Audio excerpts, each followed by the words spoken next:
بسم اللہ الرحمن الرحیم۔ سامعین کرام، آپ سن رہے ہیں اردو کہانی تلاش، جس کے مصنف ہیں محمود احمد مودی، اور یہ اس سلسلے کی قسط نمبر 52 ہے۔ بہرحال اس سے ایک بات ظاہر تھی کہ اندر موجود افراد اگر مجھے دیکھ نہیں پا رہے تھے تو میری آواز ان تک ضرور پہنچ رہی تھی، اور آواز ہی سے انہوں نے میری پوزیشن کا اندازہ لگایا تھا۔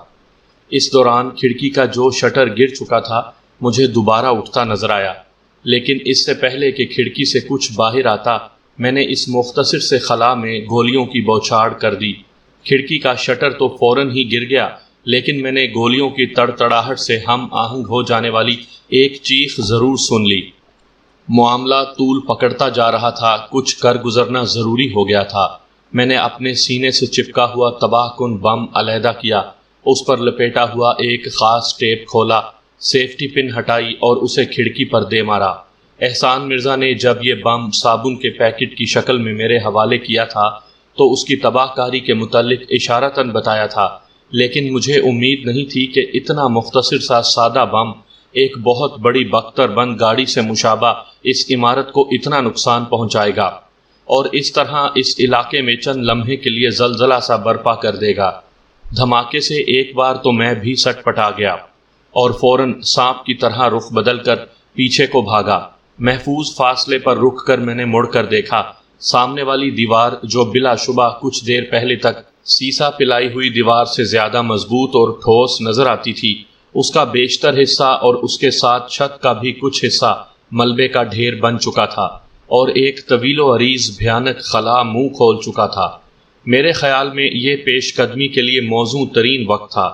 اس خلا کے عقب سے کچھ کمروں کی نیم شکستہ دیواریں اور ایک آدھ دروازہ دکھائی دیتا تھا، لیکن جہاں تک میری نظر کام کر رہی تھی کسی انسان کی موجودگی کے آثار نظر نہیں آ رہے تھے۔ میں اٹھ کر جھکا اس طرف دوڑا۔ دیوار کے ملبے پر چڑھتے وقت میں نے ارد گرد فائرنگ کر کے کچھ گولیاں ضائع کیں، لیکن ان کا کوئی رد عمل ظاہر نہیں ہوا۔ ملبے کے دوسری طرف اتر کر میں نے دیکھا کہ دو مردوں کی مسخ شدہ لاشیں تو آدھی آدھی ملبے تلے دبی پڑی تھیں، اور دو ان سے کچھ فاصلے پر پڑی تھیں، جنہیں بظاہر کچھ زیادہ چوٹیں وغیرہ تو نہیں آئی تھیں، جتنی آئی تھیں وہ ان کی ہلاکت کے لیے کافی ثابت ہوئی تھیں۔ ان سے ذرا پیچھے نیم شکستہ کمرے کی پچھلی دیوار کے قریب ایک لڑکی برائے نام لباس میں پڑی زخمی حالت میں آخری سانسیں لے رہی تھی۔ اس کی گردن میں نہ جانے کس چیز کا ٹکڑا پیوست تھا، اس کا جسم اندھیرے میں برفی کی ڈلی کی طرح چمک رہا تھا۔ تھوڑی دیر بعد یہ جسم سرد ہونے والا تھا، اتنا مجھے اندازہ تھا۔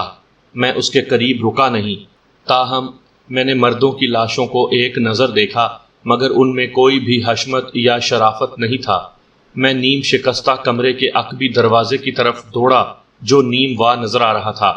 کسی ممکنہ شکنجے سے بچنے کے لیے میں نے دروازہ لات مار کر کھولا، اور ساتھ ہی ایک طرف ہٹتے ہوئے اندھا دھند کمرے میں چاروں طرف گولیاں برسائیں۔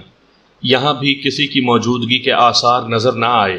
میں اس کمرے میں گھس پڑا، اسے کوئی نقصان نہیں پہنچا تھا، فرنیچر بھی جوں کا توں تھا۔ میں اس سے گزر کر ایک ہال میں پہنچا، وہ بھی خالی تھا۔ ایسا معلوم ہوتا تھا کہ عمارت سے زندگی کے آثار ہی مفقود ہو چکے ہیں، لیکن ہال کے ایک کونے میں مجھے تنگ سی سیڑھیاں نیچے جاتی نظر آ گئیں۔ میں نے جھانک کر دیکھا، ان کے اختتام پر لکڑی کا ایک دروازہ تھا جو نہ صرف بند تھا بلکہ مجھے یقین تھا کہ وہ مقفل بھی تھا۔ میں واپس وہیں آ گیا جہاں میں نے لاشیں دیوار کے ملبے تلے دبی دیکھی تھی۔ میری توقع کے مطابق یہاں مجھے ایک ہینڈ گرنیڈ محفوظ حالت میں پڑا مل گیا۔ یہ گرنیڈ اٹھا کر میں واپس اسی حال کی طرف دوڑا۔ مجھے معلوم تھا کہ میرا اصل دشمن ابھی تہہ خانے میں محفوظ ہے، اور وہاں شاید کچھ دشواریاں بھی میری منتظر ہیں، لیکن اب منزل مجھے سامنے ہی نظر آ رہی تھی۔ راستہ وہی تھا جس سے میں پہلے بھی گزر کر اندر آیا تھا، اور دوبارہ منہدم شدہ دیواروں کی طرف گیا تھا، لیکن اس بار جیسے ہی میں واپس حال میں پہنچا تو دو قدم چلتے ہی یکلخت جیسے میرے پیروں کے نیچے سے فرش کا کچھ حصہ غائب ہو گیا۔ میں نے سنبھلنے کی بہت کوشش کی، لیکن جب انسان کے پیروں تلے زمین ہی نہ رہے تو وہ کیسے سنبھل سکتا ہے؟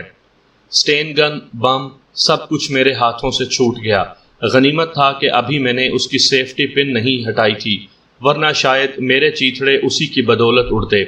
میں ایک تاریک خلا میں نیچے کی طرف جا رہا تھا، اور سب سے زیادہ تشویش کی بات یہ تھی کہ میں ہال کے فرش کی سطح سے نیچے آتے ہی الٹا ہو گیا تھا، یعنی اب میں سر کے بل نیچے جا رہا تھا، اور کسی بھی لمحے میرا سر اس خلا کی تہ سے ٹکرا کر پاش پاش ہو سکتا تھا۔ میں نے کلا بازی لگا کر سیدھا ہونے کی کوشش کی، لیکن مجھے قدرے تاخیر ہو گئی۔ کافی حد تک بچاؤ ہو جانے کے باوجود میرا سر ٹھوس فرش سے ٹکرا ہی گیا، اور میرے ہاتھ پاؤں ڈھیلے پڑ گئے۔ مجھے کچھ ہوش نہ رہا، مجھے ہوش از خود نہیں آیا۔ پہلا احساس مجھے یہی ہوا کہ کوئی مجھے بالوں سے پکڑے میرے سر کو جھٹکے دے رہا تھا اور میرے چہرے پر پانی کے چھینٹے مار رہا تھا۔ میں نے آنکھیں کھولنے کی کوشش کی، لیکن پپوٹے جیسے سیروں وزنی ہو گئے تھے۔ پھر میں نے ہاتھوں کو حرکت دینے کی کوشش کی تو احساس ہوا کہ وہ میری پشت پر بندھے ہوئے تھے۔ میں سر اٹھانے کی کوشش کر رہا تھا، لیکن وہ یوں جھکا جا رہا تھا جیسے گردن کا مٹکا ہی سلامت نہ رہا ہو۔ بمشکل تمام آنکھیں ذرا کھلی اور گردن کچھ سیدھی ہوئی تو احساس ہوا کہ میں دوزانو بیٹھا ہوا تھا۔ جسم پر صرف ایک بنیان اور شلوار نما پاجامہ رہ گیا تھا، شاید اسی لیے مجھے سردی محسوس ہو رہی تھی۔ میرا بٹھائی جانے کا انداز ایسا تھا جیسے میں کسی رومن شہنشاہ کا قیدی ہوں، اور شہنشاہ کے یاد فرمانے پر مجھے گھسیٹ کر دربار میں لایا گیا ہو۔ میری گردن میں کئی من وزنی زنجیریں ہیں جن کے بوجھ سے گردن جھکی جا رہی ہے، اور آداب شہنشاہی کے مطابق مجھے دوزانو بٹھایا گیا ہے۔ حتیٰ کہ جب میری نظر کچھ بہتر ہوئی تو مجھے اپنے سامنے ایک شہنشاہ بھی بیٹھا نظر آ گیا۔ پہلے تو یہ سب کچھ مجھے ایک وہمہ یا خواب محسوس ہوا، لیکن میں نے سر کو جھٹکا دیا تو درد کی ایک شدید لہر اٹھنے اور معدوم ہونے کے بعد مجھے اس شہنشاہ کی صورت کچھ مانوس معلوم ہوئی۔ پھر اچانک ہی میرے ذہن نے کام کرنا شروع کر دیا، جیسے کسی برقی مشین کا سوئچ اتفاقاً آن ہو گیا ہو۔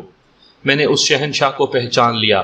وہ حشمت خان تھا، جو انتہائی رونق سے ایک سجے سجائے اور تخت نما دیوان پر مخملی گاؤ تکیے سے ٹیک لگائے بیٹھا تھا۔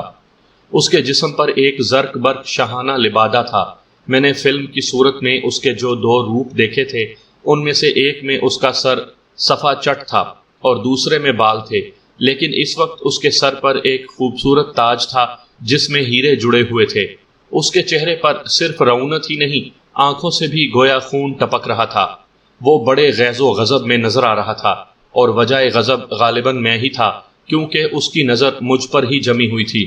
وہ شخص جو میرے بالوں کو پکڑ کر جھٹکے دیتے ہوئے ایک برتن سے میرے چہرے پر پانی کے چھپکے مار رہا تھا، مجھے سنبھلتے دیکھ کر قدرے پیچھے ہٹ گیا۔ اس کے علاوہ بھی میرے دائیں بائیں دو آدمی کھڑے تھے جن کے ہاتھوں میں بڑی ٹامی گنیں تھیں، جن کا رخ میری ہی طرف تھا۔ ان دونوں آدمیوں کے چہرے ہر قسم کے تاثر سے عاری تھے۔ اس وقت وہاں کل یہی افراد موجود تھے، اور ان میں سے صرف وہ دو ہی اسلحہ بردار نظر آ رہے تھے۔ مجھے ہوش میں لانے والا اور حشمت خان نہتہ ہی معلوم ہوتا تھا۔ میں غالباً زیادہ دیر بے ہوش نہیں رہا تھا، اور اسی تہہ خانے میں تھا جس میں داخل ہونے کی غرض سے میں اس کا دروازہ دھماکے سے اڑانے کے لیے گرنیڈ اٹھائے دوڑا آ رہا تھا۔ تہہ خانے کا دروازہ بھی شاید کھلا ہی تھا، یا کسی اور راستے سے ہوا یہاں تک پہنچ رہی تھی، کیونکہ فضا میں بارود کی ہلکی سی بو محسوس ہو رہی تھی۔ میں نے محسوس کیا کہ حشمت خان مجھ سے بات کرنے کے لیے اپنے غیب و غضب پر قابو پانے کی کوشش کر رہا تھا۔ بالآخر وہ سیدھا ہو کر بیٹھتے ہوئے بولا، تمہیں کوئی خوفناک سزا دینے سے قبل میں یہ جاننا چاہوں گا کہ آخر تم کون ہو، اور تمہیں ایسا کیا دورہ پڑا تھا کہ تم نے پاگلوں کی طرح گھس کر میرا بنا بنایا کھیل بگاڑ دیا۔ میرا ذہن اس وقت کچھ زیادہ مستعد تو نہیں تھا، لیکن رفتہ رفتہ کئی پہلوؤں پر بیک وقت سوچنے کی میری صلاحیت بحال ہو رہی تھی۔ سر میں اٹھتی ہوئی درد کی ٹیسیں اسی بحالی کے راستے میں کسی حد تک رکاوٹ بن رہی تھیں، ورنہ یہ عمل شاید اس مختصر سے وقفے میں ہی مکمل ہو چکا ہوتا۔ میرے خیال میں اب تمہارے سوال کا جواب دینے میں کوئی حرج نہیں، میں نے لاپرواہی ظاہر کرتے ہوئے کہا۔ اس لیے بتا دیتا ہوں کہ مجھے احسان مرزا نے تمہارے ساتھیوں سمیت نیست و نابود کرنے کا کام سونپا تھا، اور بہت بھاری معاوضہ دیا تھا۔ بکواس کرتے ہو تم، وہ گرجا۔ معاوضہ خواہ کتنا ہی زیادہ کیوں نہ ہو، لیکن معاوضے پر کام کرنے والے اتنی بے جگری سے موت کے منہ میں نہیں کودتے۔ وہ صرف محفوظ کام کرتے ہیں، وہی بازی کھیلتے ہیں جس کا جیتنے کا یقین ہوتا ہے۔ کسی حد تک تمہارا یہ نظریہ درست ہے، میں نے تسلیم کیا۔ میں نے اس کام کو صرف بھاری معاوضے کے لالچ میں ہی نہیں، ایک چیلنج سمجھ کر ہی قبول کیا تھا، کیونکہ مجھے معلوم ہو گیا تھا کہ تم نوابزادہ شرافت علی خان کے بیٹے ہو۔ میں نے محسوس کیا کہ اس کے چہرے پر کسی قدر تناؤ آ گیا تھا۔ کس نے بتایا تمہیں؟ وہ غرایا۔ احسان مرزا نے، اور کس نے؟ میں نے کہا، میں اس کام کی حامی نہیں بھر رہا تھا۔ جب میں نے سنا کہ تم نوابزادہ شرافت علی خان کے بیٹے ہو تو میں نے یہ چیلنج قبول کر لیا۔ کیوں؟ اس نے پوچھا۔ تمہارے باپ کی طرف میرے باپ کی زندگی کا قرض نکلتا ہے۔ میں نے اپنے لہجے میں حد الامکان تلخی سمو دی۔ میرے باپ نے تمہارے باپ کے ذاتی قید خانے میں ایڑیاں رگڑ رگڑ کر دم توڑا تھا، اور میں نے اپنی ماں سے وعدہ کیا تھا کہ میں اپنے باپ کی اس ایک ایک سانس کا انتقام لوں گا جو اس نے تمہارے باپ کے قید خانے میں لی ہوگی۔ میں ایک مدت تک تمہارے باپ کو ڈھونڈتا رہا۔ اس کی شہ رگ کاٹنے کے لیے میں نے خاص طور پر ایک خنجر رکھا ہوا تھا، لیکن مجھے تمہارے باپ کا کوئی سراغ نہیں ملا۔ پھر اتفاقاً ہی احسان مرزا سے تمہارا صفایا کرنے کی بات چلی، اور تمہاری اصلیت معلوم ہونے پر میں نے یہ ٹھیکہ قبول کر لیا۔ لیکن تم ہو کون؟ حشمت خان کے لہجے میں اب وہ گھن گرج نہیں رہی تھی، اس کی جگہ خفیف سی دلچسپی جھلک آئی تھی۔ کیا اب بھی بتانے کی ضرورت باقی رہ جاتی ہے؟ میں نے اس کی آنکھوں میں آنکھیں ڈال کر پوچھا۔ ظاہر ہے، ٹھیکیدار ہوں، موت و حیات کی کشمکش کے ٹھیکے لینا میرا پیشہ ہے، لیکن میرا معاوضہ کوئی ہی ادا کر سکتا ہے، اور میں ان کاموں میں ہاتھ ڈالتا ہوں جن سے میری لائن کے ہر آدمی نے انکار کر دیا ہوتا ہے۔ تمہارا نام؟ اب تو اس کا لہجہ تقریباً نارمل ہو ہی چکا تھا، البتہ لہجے سے روب اور دبدبے کا اظہار کرنا شاید اس کی عادت بن چکی تھی، وہ ہنوز برقرار تھی۔ طاہر شاہ، میں نے جواب دیا۔ توجہ سے میری بات سنو طاہر شاہ۔ وہ اب اچھی طرح سنبھل کر بیٹھ گیا۔ تم نے میرے ساتھ جو کچھ کیا ہے، اور اپنی احمقانہ سوچ کی پٹڑی پر چلتے ہوئے مجھے جتنا بڑا نقصان پہنچایا ہے، اس پر میرا ارادہ تو یہی تھا کہ تم سے کوئی بات کیے بغیر تمہارے لیے قسطوں میں موت کی سزا کا حکم صادر کر دوں۔ قسطوں میں موت کا مطلب میرے ہاں یہ ہوتا ہے کہ سب سے پہلے انسان کی انگلی کاٹی جاتی ہے، پھر دوسری، انگلیوں کے بعد ناک، کان اور آنکھ وغیرہ کا نمبر آتا ہے۔ ایک ایک کر کے تمام اعضاء کٹتے رہتے ہیں، لیکن گردن کا نمبر مشکل ہی سے آ پاتا ہے۔ تمہاری خوش قسمتی ہے کہ تمہارے لیے اس سزا کا حکم صادر کرنے سے پہلے میں نے تم سے دو باتیں کرنے کا فیصلہ کر لیا، اور یوں کئی پہلو سامنے آ گئے۔ حشمت خان کے چہرے پر ایک مکارانہ سی مسکراہٹ رینگ آئی تھی۔ میرے لیے یہ اندازہ کرنا مشکل نہیں تھا کہ جس طرح میرا ذہن مستدی سے کام کر رہا تھا، اسی طرح اس کے شیطانی ذہن کے کل پرزے بھی تیزی سے حرکت میں مصروف تھے۔ میں اب صورتحال پر ایک نئے زاویے سے غور کرنے پر مجبور ہو گیا ہوں۔ میرے تقریباً تمام ساتھی مر چکے ہیں، رائے عامہ میرے خلاف ہو چکی ہے۔ تم نے سب سے بڑا نقصان نادانستگی میں مجھے یہ پہنچایا ہے کہ اس سینڈریلا کی بچی کو باہر آنے کا موقع فراہم کر دیا۔ وہ گویا ایک عفریت تھا جسے میں نے غار میں بند کیا ہوا تھا، جن تھا جسے بوتل میں قید کر رکھا تھا اور ٹھکانے لگانے کے لیے مناسب موقع کا انتظار کر رہا تھا۔ لیکن اب میں پچھتا رہا ہوں کہ میں ساری مصلحتوں کو بالائے طاق رکھ کر یہ کام کر ہی گزرا ہوتا تو بہتر تھا۔ بڑی چوک ہوئی مجھ سے۔ بہرحال یہ وقت غلطیوں پر ہاتھ ملنے کا نہیں ہے۔ مجھے یہ اعتراف کرنے میں عار نہیں کہ تم ایک بے مثال آدمی ہو۔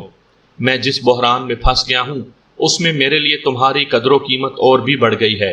اب اگر تم عقل استعمال کرتے ہوئے میرے ساتھ مل جاتے ہو تو میں وادی میں اپنی پوزیشن بحال کرنے کی از سر نو جد و جہد کر سکتا ہوں۔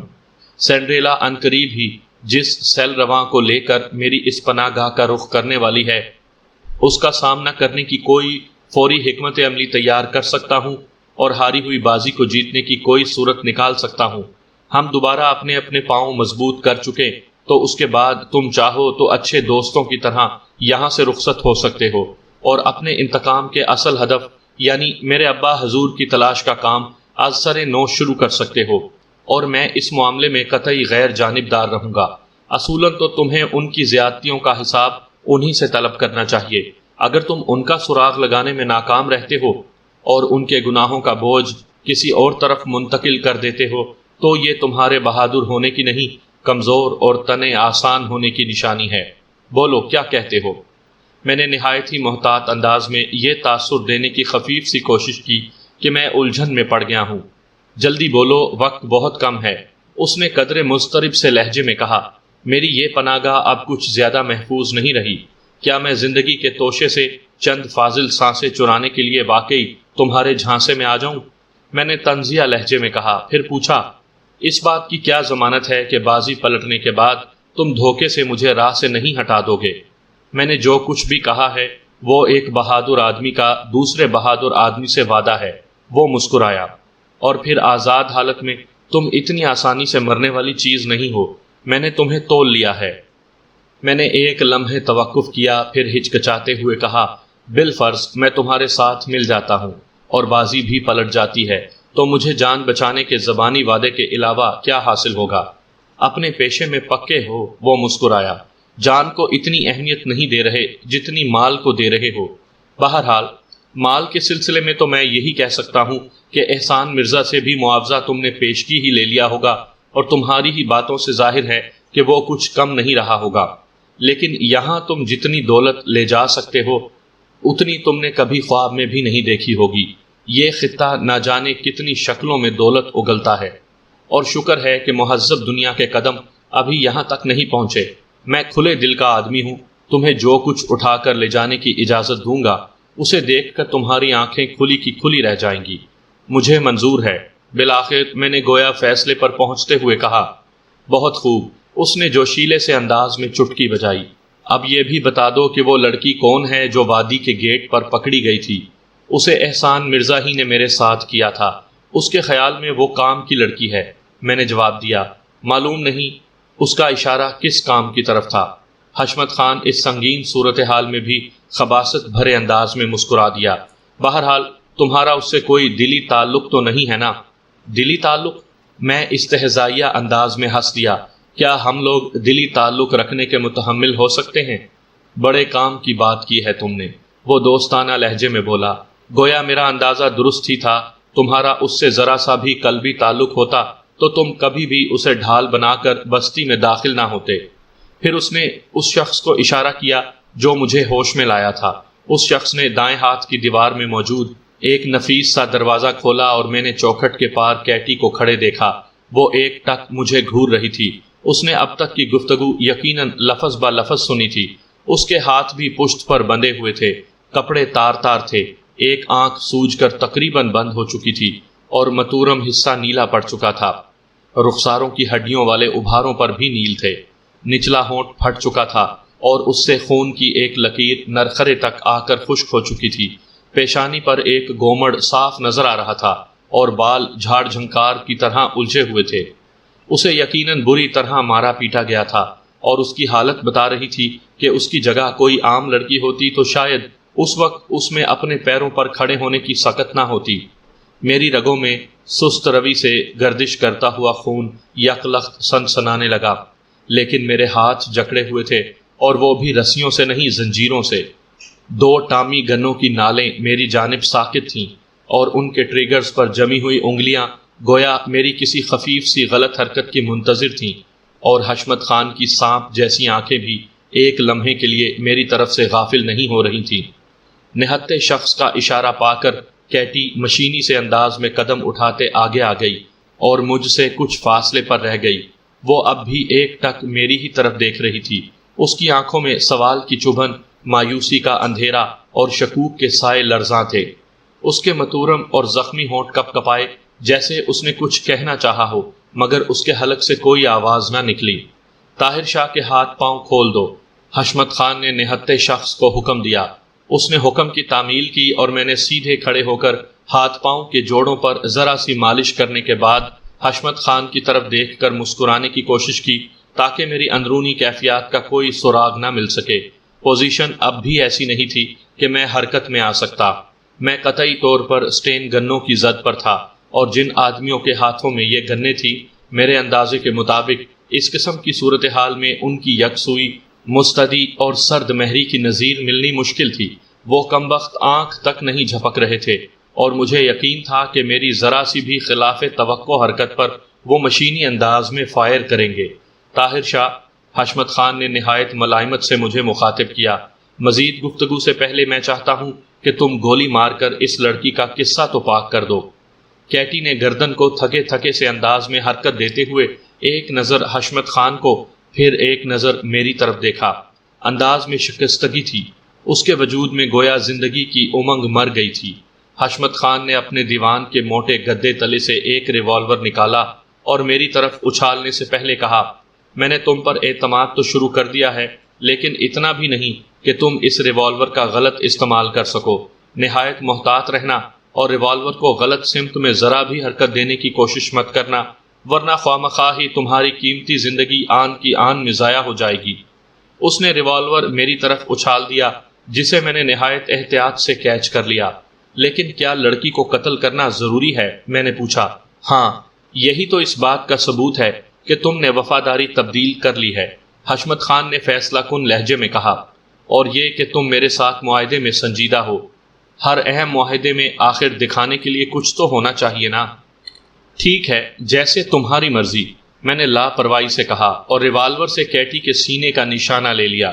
میرے خیال میں آخری جد و جہد کا اور کوئی موقع مجھے میسر نہیں آ سکتا تھا، اس لیے میں نے یک لخت ہی گھٹنوں کے بل گرتے ہوئے ریوالور کو کوس کی شکل میں گھمایا اور نشانہ لینے کا چونکہ کوئی موقع ہی نہیں تھا، اس لیے اندازاً حشمت خان کی طرف رخ ہوتے ہی میں نے ٹریگر دبا دیا۔ دھماکہ ضرور ہوا، لیکن وہ میری کھوپڑی کے کسی حصے میں ہوا تھا۔ ریوالور سے محض ایک ہلکی سی کلک کی آواز سنائی دی تھی، ریوالور خالی تھا۔ دوسری آواز جو میں نے سنی وہ حشمت خان کی زہریلی ہنسی کی تھی۔ میں یہی دیکھنا چاہتا تھا۔ اب مجھے یقین ہو گیا ہے کہ تم مر سکتے ہو، لیکن میرے ساتھ نہیں مل سکتے۔ حشمت خان اور اس کے محافظوں کا خیال یہ تھا کہ حیرت کے اس جھٹکے سے میرے اعصاب چند لمحے کے لیے ضرور مخل ہو جائیں گے، لیکن میں نے ایک لمحہ بھی ضائع نہیں کیا اور میرا رخ گو کہ حشمت خان کی طرف تھا، لیکن میں نے نیم دائرے میں گھومتے ہوئے خالی ریوالور ایک سٹین گن والے کے منہ پر دے مارا۔ 4.5 کا ریوالور خوب وزنی تھا، یقیناً ایک بڑے ہتھوڑے کی طرح اس کے منہ پر پڑا ہوگا۔ ریوالور پھینکتے ہی میں لڑک کر اپنی جگہ سے ہٹ گیا۔ کچھ میری اس حکمت عملی سے اور کچھ امداد غیبی سے میں موت کو غچہ دینے میں کامیاب ہو گیا۔ ہوا یہ کہ جس کے منہ پر ریوالور پڑا تھا وہ اندھوں کی طرح لڑکھڑایا اور سٹین گن اس کے ہاتھوں سے بری طرح لہرا گئی، ساتھ ہی غالباً غیر ارادی طور پر اس سے ٹریگر دب گیا۔ اس وقت گن کا رخ اس کے اپنے ہی ساتھی کی طرف ہو چکا تھا۔ ایک ہی برسٹ میں وہ چھلنی ہو کر گر پڑا، لیکن اس سے پہلے وہ زمین پر اس جگہ برسٹ مار چکا تھا جہاں میں ایک ثانیے پہلے تک موجود تھا۔ پختہ فرش سے سیمٹ کی تہ ٹکڑے ٹکڑے ہو کر اچھلی، کچھ ٹکڑے شاید مجھے بھی لگے تھے، لیکن مجھے کچھ ہوش نہیں تھا۔ میں نے تو لڑکتے وقت سب سے پہلے یہ دیکھا تھا کہ جس کے منہ پر ریوالور پڑا تھا وہ فرش پر گر چکا تھا، سٹین گن اس کے ہاتھوں سے چھوٹ چکی تھی۔ نہتہ شخص جو کیٹی کو عقوبت خانے سے لے آیا تھا یوں سٹین گن پر جھپٹا جیسے پانی میں غوطہ لگانے لگا ہو، لیکن میں نے کوہنی کے بل قدرے اوپر کو ہوتے ہوئے اس کے منہ پر پوری قوت سے ایسی ٹھوکر رسید کی کہ وہ ربڑ کے گڈے کی طرح ہوا میں کئی فٹ اچھلا اور اوندھے منہ چھپکلی کی طرح پٹ سے فرش پر گرا۔ جس شخص کے چہرے پر ریوالور پڑا تھا اس کا آدھے سے زیادہ چہرہ مسخ ہو چکا تھا اور وہ بری طرح تڑپ رہا تھا، جس کی وجہ سے غالباً اس کی آنکھوں میں تکلیف تھی۔ اس کی ایک آنکھ تو ہلکے سے باہر ہی لٹک آئی تھی۔ میں نے جھپٹ کر سٹین گن اٹھائی۔ اس سارے عمل میں بمشکل چند سیکنڈ صرف ہوئے تھے، لیکن جب میں نے سٹین گن سیدھی کرتے ہوئے پلٹ کر دیکھا تو حشمت خان تخت سے غائب تھا۔ اس حال نما کمرے سے جانے کے صرف 2 ہی راستے تھے، ایک وہ دروازہ جدھر سے کیٹی کو لایا گیا تھا اور دوسرا تہ خانے کا دروازہ جدھر سے مجھے لایا گیا تھا۔ اندرونی دروازے کی طرف تو وہ یقیناً نہیں گیا تھا، البتہ تہ خانے سے باہر جانے والے دروازے کی طرف مجھے ریشمی چمکیلے لبادے کی ایک جھلک نظر آئی جو دوسرے ہی لمحے کسی واہمے کی طرح معدوم ہو گئی۔ میں نے اپنے عقب میں کیٹی کی کراہ سنی، لیکن اس طرف توجہ دیے بغیر میں دروازے کی طرف بھاگا۔ راہداری کے موڑ تک پہنچنے سے پہلے مجھے آگے دروازہ دھڑ سے بند ہونے کی آواز آئی، اور جب میں راہداری کا موڑ عبور کر کے آندھی طوفان کی طرح دوڑا تو اپنے ہی زور میں بند دروازے سے ٹکراتے ٹکراتے بچا۔ دروازے کی نوب گھمائی تو وہ حسب توقع مقفل ہو چکا تھا۔ میں نے سٹین گن سے صرف تالا ہی نہیں، اس کے ارد گرد کا کچھ حصہ بھی اڑا کر رکھ دیا، اور دروازہ ایک جھٹکے سے کھول کر باہر لپکا ہی تھا کہ چھٹی حس کی مستدی نے مجھے گھٹنوں کے بل جھکنے پر مجبور کر دیا۔ اگر ایسا کرنے میں مجھے ایک لمحے کی بھی تاخیر ہو جاتی تو میری کھوپڑی میں سوراخ ہو چکا تھا۔ پچھلے چند سیکنڈ کی کشمکش شاید میری زندگی کی تیز ترین مارکہ آرائی تھی، جس میں موت کئی بار مجھے چھو کر گزری تھی۔ وہ کمبخت حشمت خان عملی لڑائی کا ہی نہیں، نفسیاتی مارکہ آرائی کا بھی ماہر معلوم ہوتا تھا۔ اس کے پاس ریوالور غالباً اس وقت موجود تھا جب میں اس کی طرف سے غافل تھا، لیکن اس وقت یا تو وہ ریوالور بر وقت نکال نہیں سکا تھا یا پھر اس نے خطرہ مول نہیں لیا تھا، اور اگر میں پہلی گولی سے بچ گیا اور اس دوران سٹین گن میرے ہاتھ میں آ گئی تو اس کی موت یقینی ہوگی۔ اس نے پہلے محفوظ جگہ پر پہنچنا، یعنی جنگی حکمت عملی کے عین مطابق پہلے مورچہ بند ہونا ضروری سمجھا تھا، اور بلا شبہ یہ ایک شاندار نفسیاتی چال بھی تھی کہ جب میں یہ سمجھ رہا تھا کہ وہ جان بچانے کے لیے اندھا دھند بھاگا جا رہا ہے اور دروازہ مقفل کرنے کے بعد جلد از جلد زیادہ سے زیادہ دور نکل جانے کی کوشش کرے گا، اس وقت وہ سیڑھیوں کے بالائی حصے پر چھپا میرے نکلنے کا انتظار کر رہا تھا۔ وہ تو شاید اس کے ہاتھ کی خفیف سی حرکت تھی جس نے میری غیر معمولی چھٹی حس کو بر وقت مرتعش کر دیا۔ حشمت خان نے دوسرا فائر نہیں کیا اور میں نے اس کے قدموں کی دھمک دور تک جاتے محسوس کی۔ تب میں اٹھا اور ایک بار پھر اس کے تعاقب میں دوڑا۔ سیڑھیاں چڑھ کر میں اوپر آیا تو میں نے اپنے آپ کو ایک طویل و عریض ہال میں پایا جس کا فرش کسی چکنے پتھر کا بنا معلوم ہوتا تھا اور مل گجی روشنی میں جھل ملا رہا تھا۔ اس ہال میں فرنیچر وغیرہ کچھ نہیں تھا، لیکن چاروں طرف بھاری بھاری پردے لٹکے ہوئے تھے۔ غنیمت تھا کہ یہ پردے فرش سے کافی اونچے تھے، اس لیے میں پہلی ہی نظر میں یہ جائزہ لینے میں کامیاب ہو گیا کہ ان کے پیچھے حشمت خان نے پناہ نہیں لی تھی۔ اس حال سے گزر کر میں دوسرے کمرے میں پہنچا تو یک لخت ہی جیسے کم گہرے تالاب میں کود گیا اور میرے جوتوں تلے کچھ نرم نرم چیزیں کچلی گئیں۔ غیر ارادی طور پر میں اچھل کر واپس دہلیز پر چڑھ گیا اور غور سے مل گجی روشنی میں دیکھنے لگا۔ اس گہرے اور طویل و عریض کمرے کے وسط میں گویا ایک اور ہی کمرہ کھڑا تھا، جس کی دیواروں اور چھت کا بیشتر حصہ شیشے اور لکڑی کے تختوں پر مشتمل تھا۔ اس حصے کے اندر کا منظر انسان کی جلد تلے سرسراہٹ پیدا کرنے کے لیے کافی تھا۔ شیشے اور لکڑی کے اس کمرے نما صندوق میں لا تعداد چھوٹے بڑے سانپ، بچھو اور دیگر زہریلے کیڑے مکوڑے ایک دوسرے کے اوپر نیچے رینگ رہے تھے۔ یہی نہیں، ایک طرف کچھ انسانی کھوپڑیاں اور ہڈیاں بھی پڑی نظر آ رہی تھیں۔ کوئی لاش شاید ابھی گلنے سڑنے کے عمل سے گزر رہی تھی، کیونکہ تعفن کا احساس ہو رہا تھا۔ حالانکہ صندوق نما حصے کا دروازہ کھلا نہیں تھا، صرف اس کا ایک کونا ٹوٹا ہوا نظر آ رہا تھا، جس کی وجہ یہ تھی کہ چھت سے سیمٹ کے کچھ بڑے بڑے ٹکڑے علیحدہ ہو کر اس پر گر پڑے تھے۔ اس شکستہ گوشے ہی سے کچھ سانپ وغیرہ نکل کر ارد گرد کے حصے میں بھی پھیل گئے تھے اور اسی دروازے کی طرف آن جمع ہوئے تھے جس سے میں کمرے میں داخل ہوا تھا۔ وہ اوپر چڑھ کر حال نما کمرے میں آنے کے لیے کوشاں تھے، مگر فی الحال انہیں کامیابی نہیں ہوئی تھی۔ اس کمرے سے گرے ہوئے سیمٹ سے میں نے اندازہ لگایا کہ میں مکان کے اس حصے کے قریب ہی تھا جس پر میں نے بم پھینکا تھا۔ اس کمرے میں کوئی اور دروازہ نظر نہیں آ رہا تھا، تو پھر حشمت خان کدھر گیا تھا؟ میں نے قدرے حیرت سے سوچا اور واپس حال میں آیا۔ میں نے تیزی سے پردے ہٹا کر دیکھا۔ ایک پردے کے عقب میں بڑی سی کھڑکی کھلی تھی اور یہ کھڑکی ایک منہدم شدہ کمرے میں کھلتی تھی جس کے ملبے کا ڈھیر کچھ آگے تک پھیلا ہوا تھا۔ میں نے نیچے چھلانگ لگائی اور ملبے کے انبار پر پہنچ کر چاروں طرف دیکھا۔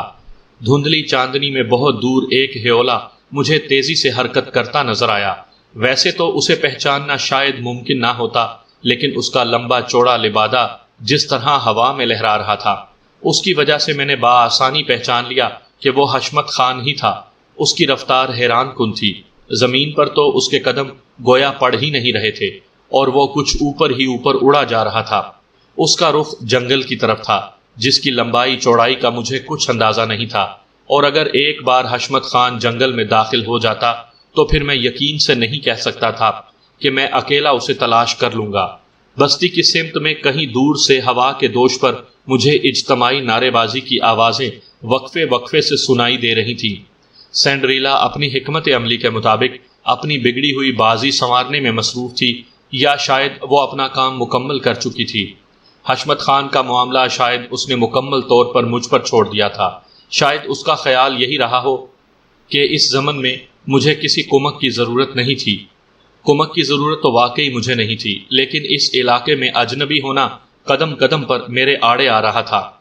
میں نے اپنی توانائی مجتمع کی اور حشمت خان کے پیچھے دوڑا۔ جنگل میں پہنچ کر مجھے قدرے اطمینان ہوا کہ اس مقام پر جنگل اس سے بھی کم گھنا تھا جہاں میں ایک مرتبہ داخل ہو چکا تھا۔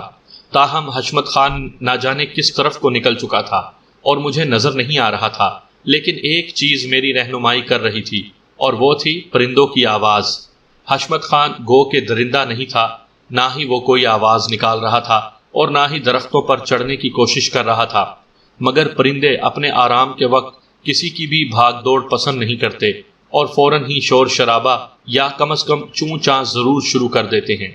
یہی آوازیں مجھے بتا رہی تھی کہ حشمت خان کدھر کدھر سے گزر رہا ہے اور میں ادھر ہی بڑھتا جا رہا تھا۔